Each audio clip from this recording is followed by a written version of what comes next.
Bien, chicos, y gracias a todos por estar aquí a tiempo y seguir el programa de PER Debate 25. Sí, en este momento invitamos a los participantes de este foro de seguridad. Recuerden que esta es una semana donde ya tenemos campaña electoral y el domingo todos vamos a votar. Así que, por favor, invitamos a pasar al frente a Javier Andrade. Fuertes aplausos para él, por favor. Al periodista Juan Carlos Calderón, que también sé que ya nos está acompañando aquí de Plan B. Y por supuesto al moderador que ya acaba de llegar, sí, Eric Samson, están entrando. Y la profesora Gisela Aro, sí, periodista judicial, que también nos acompañará en este panel. Les invitamos a tomar asiento y vamos a discutir sobre esto porque es muy importante. Sí, además de hablar de las tendencias del periodismo, tenemos que discutir sobre cómo nos estamos preparando para la consulta popular en una ola de crimen organizado y de conflicto interno armado. Adelante, Eri. Muchas gracias a todos. Ese es un foro que hemos querido organizar porque ustedes saben que las relaciones entre el mundo mediático y el mundo de la justicia son a veces difíciles por múltiples razones. Tenemos tiempos diferentes, tenemos lógicas diferentes. Entonces, Javier Andrade es profesor del Colegio de Jurisprudencia, es un experto en derecho penal, en criminología, y es un doctor en jurisprudencia. Entonces, Javier nos va a hablar obviamente del lado justicia, tiene de hecho varios de sus estudiantes que están aquí. Aquí hay estudiantes de jurisprudencia, hay estudiantes de periodismo, y la idea es ver si ese panel corto puede ayudar a, no sé, crear puentes para que los dos mundos puedan colaborar, entender las diferencias. Juan Carlos Calderón, director de Plan B, es uno de los mejores periodistas de investigación del país. Coautor del libro En Gran Hermano, que le valió los problemas con la justicia que sabemos, y que a veces tiene la sensación de que la justicia es un poco a la carta, nos hablará de eso, y tiene historias más recientes a la vez de lo que le pasa a él y también de su equipo. Y Gisaro va a estar aquí con la tarea de tratar de ver si puede hacer convivir los dos mundos, porque Gis es una alumni de periodismo, hizo su maestría en gestión de empresas en España, pero ha hecho también cobertura de Crónica Roja en el comercio, entonces ha vivido ese momento y es nuestra profesora de periodismo judicial, por lo cual nos va a interesar saber cómo hace para que enseña a sus estudiantes periodistas para que se lleven, digamos, de manera correcta con los abogados y jueces. Entonces, vamos a empezar con Javier, después con Juan Carlos. Javier, por ejemplo, a ti te interesaba hablar de dos nociones que a veces a nivel de prensa, que es un poco el derecho a la información, que todos tenemos, y el derecho al honor, que también se tiene que defender, porque tenemos la sensación de que a veces esos dos derechos están en conflicto. Bueno, gracias, mi estimado Eric. Para mí un verdadero privilegio estar en este panel. Bueno, comentaba y quiero partir de algo y me voy a ubicar en un espacio para hacer una analogía muy simple, y es, si hay conflicto entre papá y mamá y se va a dar un divorcio, yo voy a ser el niño que va a estar en la mitad. Y digo en la mitad porque el derecho al honor y la libertad de expresión, hablar de esto siempre es adelantarse un poco a los temas de debates más apasionantes que se dan, más complejos, sobre todo del derecho contemporáneo. En esta idea quiero decirles que ambos derechos, el honor y la expresión, son derechos fundamentales, son derechos esenciales. Ambos se fundan en algo que tienen denominador común, esto que le voy a llamar dignidad humana. Y la dignidad humana es esta especie de vínculo, el matrimonio al que me refería hace un momento. Sin embargo, con frecuencia estos dos derechos colisionan. Sin embargo, estos dos derechos se enfrentan, ya que a veces la palabra que libera, a veces hiere, la palabra que informa, a veces puede destruir de cierta forma reputaciones. Dicho esto como un inicio, quiero decirles que nunca deja de sorprenderme el hecho de que en la actualidad la discusión de ayer que se daba en los tribunales, esto lo hablo como juez y como abogado litigante, hoy se lidera en redes, y de eso escuchamos hace un momento el poder de las redes sociales. No sé si está ahí como un inicio. Sí, sí, muy bien. Juan Carlos, entonces en tu caso, sea personalmente o en el marco de las investigaciones del equipo de Plan B, ahí Javier nos dice derecho a la expresión, a la información y al honor, les pusiste en un mismo plano, los dos son fundamentales, ¿ok? ¿Es el caso para un periodista o damos más peso al uno que al otro? Siempre es subjetivo, ¿no? Buenas tardes. Pero me parece que en el periodismo y la administración de lo judicial tienen dos lógicas distintas. El periodismo se dirige al público, se dirige, como yo digo, a los gobernados, ¿no es cierto? Trabaja sobre hechos. En la justicia, muchos me han dicho, la única verdad es la judicial, ¿sí? Técnicamente. Es decir, todo conflicto, todo problema, todo hecho que pueda suceder y puede derivar en un posible delito o falta o situación complicada, compleja, termina en un tribunal. Muchas veces no termina en un tribunal. Es decir, todo lo que puede terminar en un tribunal tiene una estela de un impacto humano. Y es un poco lo que uno tiene que valorar en cuanto a esta visión muy técnica que uno puede tener del derecho como cuanto del periodismo. Porque, insisto, en el camino hay una estela humana de dolor, de percepciones, de visiones, de reputaciones, de afectaciones muy profundas. Entonces, así como la justicia y la administración de la justicia y la defensa técnica, podríamos decir, tiene un método y tiene un código incluso, ¿no? El periodismo no tiene un código, ¿ya? Por ahí tiene códigos de ética, que es distinto. Pero, digamos, los que hacemos periodismo, de verdad, podríamos ponerle entre comillas, se trabaja sobre prácticas o buenas prácticas periodísticas, ¿no es cierto?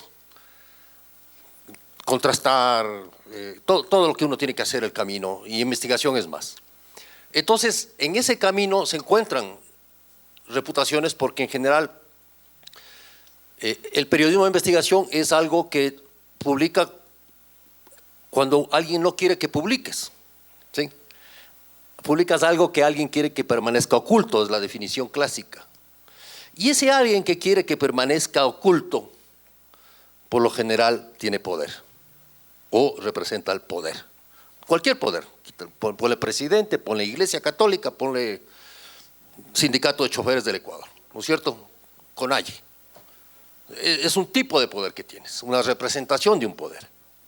Cuando topas esos poderes, entras en conflicto.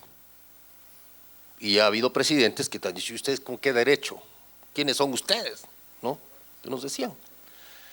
Pero eso es lo que uno tiene que ir valorando, porque en ese camino se encuentra con reputaciones que hoy pueden sentirse ofensivas. Pero yo creo que las buenas prácticas ayudan a que esos dilemas puedan ser resueltos de la mejor manera. Si llamas y preguntas, en general, por ejemplo, mucho en la verificación de datos que tiene el periodismo de Estados Unidos, el Ecuador también ya está en eso, es precisamente que tiene un equipo que te verifica datos. Los datos que tú has escrito y les han mandado para que publiquen, ellos cogen y te escanean. Cada afirmación. Cuando se hizo la historia de la caída de Abigail Guzmán, perdón que sea prehistoria para algunos de ustedes, el periodista o la periodista Alma Guillermo Prieto envió a New Yorker su historia y, por ejemplo, decía, esa tarde llovía en Lima, y su equipo de verificación de datos llamó al observatorio de Lima a preguntar si esa tarde llovía en Lima. ¿Sí? Entonces, fíjate la rigurosidad. Entonces yo creo que eso no termina, siempre habrá conflictos en esto, pero termina por resolver ciertos problemas. Entre paréntesis, eso después, Javier, podrás confirmar que La rigurosidad es probablemente la mejor protección para los periodistas para evitar problemas judiciales. Gis, contigo, tú me decías cuando estábamos preparando esta mesa que tú tenías la sensación de que las coberturas, siempre se dice crónica roja, ¿no? Nosotros la clase la llamamos periodismo judicial, pero que ha evolucionado con el tiempo. Por ejemplo, tú dictas esta clase desde hace algunos años, pero cuando empezaste, por ejemplo, en el comercio, no creo que existía esa cátedra. ¿Has visto un cambio? ¿Cómo se cubría la crónica roja? No quiero decir en tu tiempo, porque no sería muy... ¿Cuándo empezaste? ¿Okay? A mí me ponen la tarea de amigar a dos niños de ahí que como que no se quieren llevar mucho. Hablaba de este tema con una colega de Diario El Comercio y claro, ella me contaba y cómo van cambiando la cobertura de las cosas. Su primera cobertura fue hablar con niños, con menores de edad, y a los menores de edad les hacía preguntas sobre el maltrato que sufrían por parte de sus padres. Una cosa que ahora es totalmente impensable. Y en el diario salían la foto de los niños, ¿no? Contando sus historias de maltrato y prácticamente de terror. Eso ahora es totalmente impensable, las cosas han ido cambiando. Y yo me voy a tomar frases de mis dos compañeros expositores porque es verdad, uno debe cuidar la honra, el buen nombre de las personas de las que esté escribiendo, pero a la vez es necesidad de la gente conocer lo que está pasando. Como dice Juan Carlos, uno no escribe de lo que la gente quiere, de lo que la gente no quiere decir, uno escribe de las cosas que están escondidas, de lo que nadie quiere hablar. En esa medida la cobertura se ha ido cambiando, el acceso a las fuentes se ha vuelto mucho más complicadas, pero es ahora cuando más debemos tener el peso de la rigurosidad, de hacer una investigación contrastada, verificada, con datos precisos, no solo por guardar nuestros nombres, que finalmente en el periodismo, y me dirá si me equivoco Juan Carlos, nuestro buen nombre es lo único que nos mantiene en la carrera. En el momento en que nosotros como periodistas perdemos nuestro buen nombre por un mal trabajo, es súper difícil volver a ganar ese prestigio, que es lo que nos da la veracidad y la honestidad y que la gente crea en lo que nosotros decimos. Las cosas evidentemente han cambiado, ahora necesitamos ser más rigurosos y es lo que tratamos de como universidad transmitir en las aulas. Que sea un proceso verificado, que sea un proceso con datos precisos, que sea un proceso donde el periodista realmente haga el trabajo de investigación. El periodista de escritorio no cabe ya, nunca ha tenido cabida. El periodista necesita quemar suela, hablar, preguntar y obviamente las redes criminales han extendido también su trabajo y eso ha hecho que hoy por hoy el trabajo sea mucho más complicado que antes. Hay más periodistas amenazados, hay más periodistas en situaciones de peligro y eso hace que tengamos que armar redes de colaboración que antes, si no me equivoco, no eran tan comunes. Yo recuerdo en mis tiempos sí teníamos este tema de trabajar solos, ¿no? Te asignaban el tema del día y vaya. Y entonces uno iba por la vida a la morgue, a la policía judicial, a chequear qué pasaba, pero ahora ya no están así. Que te reconozcan si es un tema de peligro y sin embargo, como conversábamos con Juan Carlos, tampoco puedes pasar desapercibido, llega un momento en el que todo el mundo te ubica. Entonces sí tratamos de lograr ese equilibrio entre la transparencia, entre el trabajo bien hecho, para que los casos no queden en la impunidad y se conozca, pero que nuestro buen nombre, el nombre de un trabajo bien realizado, quede sobre la mesa. Sobre eso, Javier, yo me recuerdo de un caso, el adolescente asesino Hermosa, que a la cabeza de una banda asesinaba taxistas hace ya rato y que después, pero yo me recuerdo porque yo cubrí eso, cuando él llegó, la policía lo presentó, era menor de edad, lo presentó, la cara con nombre, apellido, número de cédula, etcétera, etcétera. Yo no lo publiqué en Radio Francia Internacional, eso hace años, pero todos los medios mostraron la cara tal cual y después de cumplir parte de su pena fue asesinado en Lago Agríos, probablemente por familiares de taxistas, no se sabe, pero...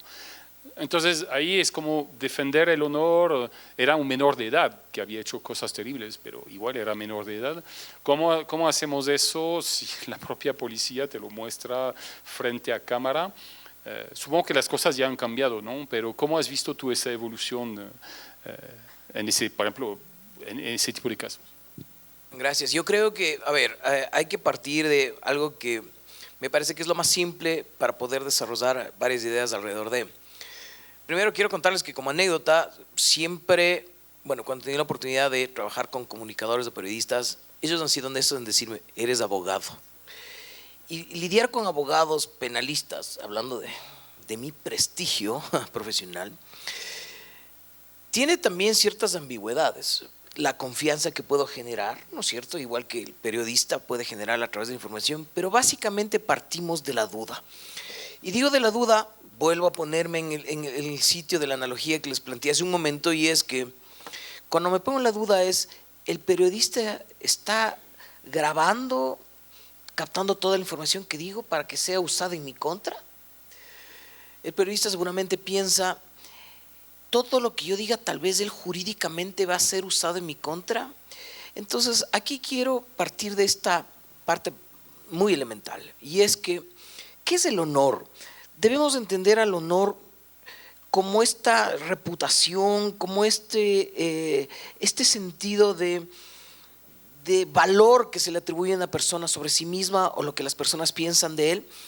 Hoy día, quiero citarle a un alumno mío, a Felipe, hablábamos en clase y le decía, pero ¿qué es el honor? ¿No es cierto? ¿Qué es el honor? ¿Es importante el honor? Yo creo que es un concepto como derecho no absoluto, sino relativo. Si yo les pregunto, alguna vez Eric me presentaba hace un momento como perfilador criminal, hago perfilación criminal, y yo perfilaba en un momento a un líder de un grupo de delincuencia organizada, y él me decía, para mí, ¿dónde está mi honor y mi reputación? Está en cuanto más historias terribles creen de mí, porque eso me creó una reputación dura de villano, ¿no es cierto? De una gente, ya. Mi estudiante hoy decía, sí, pero es que hay gente, incluso empresas, a las que les dañan su reputación por crearles una historia, y francamente con eso le pueden destruir la vida a una persona. Entonces, yo creo, y en este sentido, veo que el derecho debe ser sabio pero equilibrado, y en este sentido pienso que ningún derecho es absoluto y el honor no puede estar blindado o no puede blindar a nadie frente o a la crítica legítima ni convertirse en un escudo contra la transparencia. Juan Carlos mencionó hace un momento que a veces se trata de tapar ciertas cosas, que voy a referirme un momento. Y es aquí donde la libertad de expresión, este principio que permite que la sociedad respire, que el pensamiento circule, es decir, que el poder sea controlado, tampoco puede erigirse como excusa, ¿no es cierto?, para, qué sé yo, la difamación o el insulto. Esto es importante porque, y aquí respondo, cuando antes se mostraba la imagen de un menor que ahora está prohibido, ¿ya? Yo creo que los derechos han ido desarrollándose también en paralelo a ciertas habilidades que tienen los comunicadores para transmitir la información. Hace un momento, me parece que era Sebastián, que daba sus planteamientos, decía, a veces se cuenta una historia. Yo creo que un periodista tiene el deber de contar una historia para persuadir sobre la información, la libertad de comunicación, diferente a la libertad de opinión que se pueda dar, y finalmente eso es lo que una sociedad se merece. La diferencia está en si la historia trata de convencer. Noten la diferencia, persuadir y convencer es distinto. En el convencimiento gira alrededor de varios factores, como por ejemplo probatorios, y quiero solo terminar esta idea para no ser cansón, porque probablemente digan este discurso es muy abogadil o muy jurídico, y es que es curioso porque yo soy el que traje unas notas aquí, y es porque he defendido periodistas, estuvo muy de cerca con Martín Pazares, en el caso de y de José Hernández, cuando hicieron su publicación cuando eran los Pelagatos. Y yo tomaba nota de los alegatos que yo planteaba ante la justicia. Y yo le decía a la justicia que cuando unos casos se llevan a ser justiciables, porque muchos periodistas me dicen, yo siento temor en mi profesión de verme enfrentado a un juicio penal por calumnia, por ejemplo. Yo les decía, el estándar que debe tener la justicia para medir los temas relacionados a la información, a la comunicación, a las fuentes de origen, son 4. Una primera que es fundamental, que se refiere a si esta información debe ser sujeta a una evaluación sobre la relevancia pública, ¿no es cierto?, de lo dicho, de lo planteado, de lo comunicado. La veracidad de la información, que es un componente, un estándar mínimo valioso. De hecho, les cuento que en materia penal, si es que uno comprueba la veracidad de lo dicho, se elimina el delito, ¿no es cierto?, la conducta de calumnia. Y la condición público-privada del supuesto ofendido o afectado, para medir en esta línea de estos 3 caracteres o estándares que acabo de plantear, la proporcionalidad del mensaje. Y más tarde les cuento qué significa cada uno de estos. Juan Carlos, para retomar un poco estos ejemplos y esa dificultad de hacer… primero, no olviden los periodistas que si tenemos un problema en justicia vamos a necesitar abogados. Okay, entonces no critiquen demasiado a los abogados, de vez en cuando no son útiles. Ojalá no terminemos como en su época en Estados Unidos o aquí mismo, donde venía el chilling effect, el efecto escalofrío que también existía. Yo me recuerdo uno de nuestros alumnis, José, que fue director de noticias de Teleamazonas, una vez lo fui a ver y me decía, mira, esas son en la época de Rafael Correa, era un paquete de demandas, y él decía, yo trabajo más con los abogados del canal que con… Entonces yo quisiera saber si en plan B, ese chilling effect o ese efecto de, cuidado, nos cuidamos de hacer chequear tu trabajo, que un abogado chequee un poco lo que están publicando, lo han hecho alguna vez o no, y cómo hacemos vivir esos dos mundos, por ejemplo, en época de campaña electoral. Estamos en campaña, es un referéndum, una consulta popular es diferente, pero imagínate una elección para diputados o candidatos, lo que sea. Hubo una época en la cual el Consejo Nacional Electoral nos propuso un código de democracia y nadie entendió cómo se tenía que hacer un reparto, porque tenía que ser equivalente, o sea, entre todos los candidatos, al mismo tiempo, mismo todo. Pero ¿cómo hacemos para cubrir si, por ejemplo, un candidato ha sido condenado y ha purgado su pena? Tenemos que hablar de eso porque oficialmente ha pagado su pena, pero la gente tiene derecho a saber que ha sido condenado. ¿Qué hacemos si hay un juicio? Porque obviamente lo podemos perjudicar. ¿Cómo trabajamos esos temas en época de elecciones, por ejemplo? Bueno, en general, o sea, en época de elecciones o en cualquier época. Porque de todas maneras lo que tú tienes es que el peligro de lanzar un tema grave, conflictivo, que afecte a un candidato o candidata o en un momento de elecciones es que es usado siempre por la oposición. O sea, va a ser usado políticamente. Nos pasó cuando lanzamos el libro El Gran Hermano y el señor Lucio Gutiérrez andaba por Washington con el libro diciendo, vengo a denunciar la corrupción del gobierno de Correa. Y decía, señor Gutiérrez, no me ayude, gracias. O sea, pero es eso, o sea, ese es un riesgo que uno puede tomar cuando publica, claro, evidentemente. Pero sí te pueden estar acusando de que has publicado algo para favorecer o perjudicar a alguien en función, porque también la lógica del político es distinta a la del abogado y a la del periodista. O sea, son otras nociones y no están atravesadas por la moral, por lo general. Entonces, sí me parece que hay que tener en eso cuidado. Ahora nosotros tenemos un par de investigaciones grandes que hemos resuelto publicarlas después de las elecciones. Nos pueden decir por qué han publicado después y no antes para beneficiar al gobierno, o viceversa, ¿sí? Entonces yo creo que en eso es pensar para quién trabajas. ¿Para quién estás? Estás trabajando para el público, siempre. O sea, yo creo que la estrella polar del periodismo es saber, trabajas para la gente, para el público. Como yo digo, no para el gobernante, ni para afectar al opositor del gobernante, sino para los gobernados, para la gente que está ahí, ¿sí?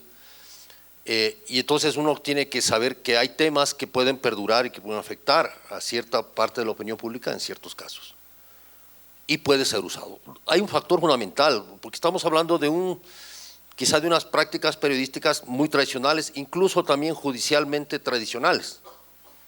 Me refiero a que el tema de las redes sociales atraviesa toda esa práctica. Porque hoy con la inteligencia artificial te montan un caso, te montan una declaración, te montan una imagen, y vos no has publicado nada, te ponen el sello de tu medio. Entonces tienes que aclarar y decir, no, yo no he hecho eso. No, ya circuló. ¿Sí? Entonces alguien va a decir, es que ustedes han publicado. No, yo no he publicado. Fíjate, es muy grave. Todas estas acciones. Entonces yo creo que la reputación y la defensa de la reputación también va para los medios y para los periodistas en los medios que hacen un trabajo riguroso y que por lo general es arrasado por estas otras prácticas, ¿no es cierto?, ilegales, no sé si ilegales, pero inmorales a veces, que se dan en las redes. Y con eso. Entonces, sí me parece que eso puede funcionar y hoy ves un montón de fake news se llaman, yo les digo mentiras, ¿no? En este momento, por ejemplo. Lanzar una cosa como este momento, como que todo el agua de Guayaquil está envenenada y que tiene estos niveles de 20.000 de coliformes. Entonces yo me pregunto, ¿y por qué no están muertos en Guayaquil todos? ¿No? Si es tan grave como dice. Entonces, a veces de la información, incluso oficial, se pasa a las operaciones psicológicas. ¿Entiendes? O sea, esa es una operación psicológica y hay que denunciarla como tal, que es propaganda de guerra. Entonces, todo se mezcla ahora. Tú puedes entrar a desmentir eso o querer, pero ya no, ya está lanzado. Y me parece que hay un problema en cuanto a la disputa por los hechos y por la verdad. Porque yo como periodista que he hecho muchos años periodismo, te puedo decir, es que son los hechos los que mandan. Y si te montan hechos, ¿cómo demuestras que no son hechos? ¿Sí? Y si el objetivo es construir una narrativa que es construir un discurso sobre hechos que no son, pero que dicen que son, o que fueron así, o que son interpretados de esa manera, el periodismo, y yo lo dije en una entrevista recién, puede desaparecer, está a punto de desaparecer en esa línea, si uno no defiende precisamente con sus prácticas ese tipo de cosas. Entonces sí me parece que en campañas electorales, por ejemplo, hay mucho trabajo muy bueno que se ha hecho sobre examen de medios, de políticos y justo en las elecciones anteriores para la Asamblea hicimos una investigación muy grande donde publicamos, por ejemplo, que el 20% de los candidatos tenían antecedentes penales y tenían como es juicios y toda esa vaina. La mitad no había pagado impuestos, no había declarado impuestos de ninguna naturaleza y así, ¿no? Bueno, fueron electos, ya están. ¿Sí? Entonces, todo eso creo que influye mucho en ese panorama. Tenemos que, para todos de ustedes, normalmente dejamos espacio obviamente a preguntas, pero tenemos que recuperar el tiempo, bueno, siempre se empieza un poquito más tarde y antes de que Mayarli me dice, quiero reflexiones finales de cada uno, traten de hacerlas cortitas. La idea de esos paneles que queremos repetir en cada congreso, si posible, es tratar de rearmar puentes entre dos mundos que tienen lógicas a veces diferentes, tiempo, una temporalidad muy diferente, un juicio se toma años, que a veces nosotros no podemos esperar tanto. Entonces, sus reflexiones finales, quizás rápidamente en una clase, por ejemplo, de periodismo judicial, ¿cómo haces para estudiantes que tú tienes que son de periodismo, no son de jurisprudencia, como los que te acompañan, Javier, pero cómo haces para que los estudiantes puedan entender cómo navegar en esos dos mundos que tienen a veces lógicas diferentes? Como hacemos todos los profesores, les amenazamos directamente. ¿Qué hacemos? Les amenazamos directamente. Bueno, realmente desde la academia lo que nosotros siempre hacemos y lo que yo trato siempre de que quede súper claro en mis alumnos, sobre todo en época de IA, que es como decía Juan Carlos, ahora tú puedes hacer una nota súper rigurosa y bien estudiada y viene alguien y te monta la historia con todas las herramientas de IA y resulta que tu medio quedó en el suelo y tú quedaste 3 metros más abajo del suelo. Lo que yo hago en clases es plantar este tema de siempre investigar, verificar, contrastar, contextualizar, colaborar con gente que sepa más. A veces uno recién graduado dice, no, yo ya sé todo y me como el mundo. Y no es así, uno tiene que salir a aprender de los mentores. Uno tiene que salir a trabajar con grandes personajes que ya tengan carrera en esto y entender cómo funciona. La academia te da la base. En la San Francisco tratamos de que ustedes vayan, por lo menos en mi clase, al menos con una idea de lo que es el derecho procesal, con algo de lo que es derecho penal, con algo de terminología, ¿no? Pero el camino se hace al andar. Entonces es súper importante que nosotros tratemos de conciliar lo que sabemos en el aula con la experiencia de la gente que ya lleva tiempo caminando en este asunto. La amenaza ayuda, pero también es un poco la dedicación que cada persona le ponga y saber que el periodismo judicial no es fácil.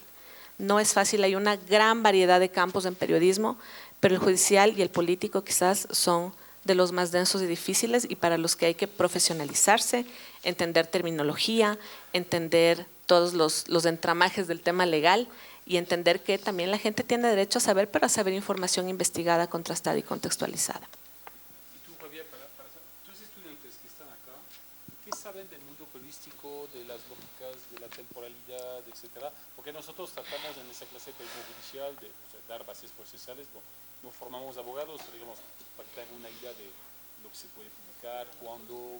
Sí, a ver, de hecho mis estudiantes, bueno, cuando tratamos el tema desde el punto de vista de derecho penal, hay solamente dos delitos, que es el de calumnia, que es la falsa imputación de un hecho, falsa, y pongo entre comillas subrayado falsa, es decir, que tiene que ser falso, y la otra es la contravención de injurias, que simplemente son expresiones de descrédito. Ya. Cuando enfocamos desde este punto, yo les digo, ¿cuándo realmente la libertad de expresión va más allá de los límites? Es decir, cuando existen solo dos factores. Cuando la libertad de expresión, de comunicación, de información o de opinión rebasa los límites y entra en lo penal, cuando existe abuso. Y cuando hay abuso, me voy a la primera palabra, cuando lo que se dio es falso. Ahí ya entran en la parte penal, es decir, eso saben los abogados y ustedes, periodistas, comunicadores, estudiantes, colegas, van a saber que si cruzan el límite de la verdad, esta verdad que es también abstracta, ¿no?, y subjetiva en muchos casos, ya entra en el aspecto penal. Pero por el otro lado, el hecho de proteger en extremo el honor, ¿no es cierto?, la buena reputación, ya también debe estar marcado por un límite, y es no llegar al punitivismo extremo. En el caso de la calumnia hasta 2 años de cárcel y en el caso de la injuria hasta 30 días de cárcel, que para cualquier persona es una tragedia, ¿no es cierto? ¿Por qué? Porque eso es limitar, esa es una especie de censura, ¿no es cierto?, a la libertad de expresión. En mi opinión, y esto he sido muy enfático en sostener que el derecho penal no debe entrar en este aspecto. Yo creo que con la indemnización será suficiente. Es decir, cuánto daño pudo haber hecho esta información, de ser el caso, ¿no es cierto? Y generar más bien la discusión y el debate, no dentro de lo penal, sino dentro de lo civil. Juan Carlos, tus reflexiones finales y después daremos paso a lo que sigue, porque jamás he visto mis alumnos tan elegantes que dejan este Sí, hay casos que están dándose en este momento, por ejemplo, Diario Expreso contra Neira de la UAFE, ¿no? Es un caso. Hay que ponerle cuidado a los hechos, a cómo está, porque como forma pedagógica, como pedagogía es muy bueno, más allá del sufrimiento que pueda tener Expreso o el señor Neira. Entonces es muy bueno eso y estamos en vivo viendo cómo suceden las cosas. ¿Por qué se da esta contencioso? Expreso le acusa a Neira de daño moral.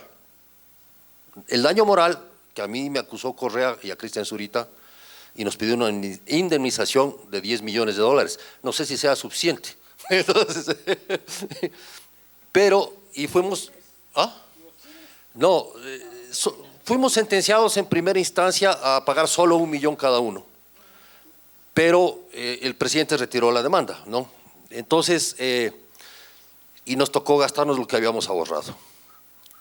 Entonces, lo que sucede ahí es que el daño moral puede ser también, cualquier persona puede sentir daño moral, si alguna publicación le ha afectado, ¿sí? Y eso también termina por ser un dogal en el trabajo periodístico, porque yo he escuchado ya varios casos y varias situaciones donde los periodistas son acusados por daño moral. No puedes acusarlos de injuria, no nos acusaron nosotros de injuria, ni de difamación, ni nada de eso. No habíamos mentido, ¿sí? Le habíamos afectado la moral al presidente. Es más, la jueza dijo que le habíamos afectado emocionalmente, ¿sí? Y el argumento fue que nosotros habíamos caído en la ilegalidad. La frase fue, en el umbral de la ilegalidad, en la sentencia, los periodistas estuvieron en el umbral de la ilegalidad por no haber consultado primero o esperado que la Contraloría emita un informe. Esa fue la sentencia, que se estudia, creo, ahora, esa sentencia, que es una maravilla. Pero fíjate, hasta dónde puede llegar el poder por perjudicarte y decir, oye, lo que estás publicando sobre los contratos vinculados a mi hermano me afectó moralmente. Al presidente. Esa es la lógica. Entonces siempre la lógica del poder quiere imponer, de alguna manera, por eso el poder, ¿no? Imponer una visión y llevar el agua a su molino, digamos. Y eso es lo complejo. Porque en general los periodistas que trabajan y trabajamos honestamente en el sentido de publicar lo que alguien no quiere que se publique, ¿no?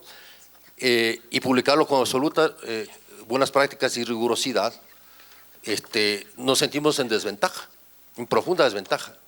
No solo por el poder, sino porque el Estado te puede aplastar, te puede generar una campaña de bots en redes brutal, de atentado a la reputación, es lo que está pasando con Cristian Zurita ahora, ¿sí?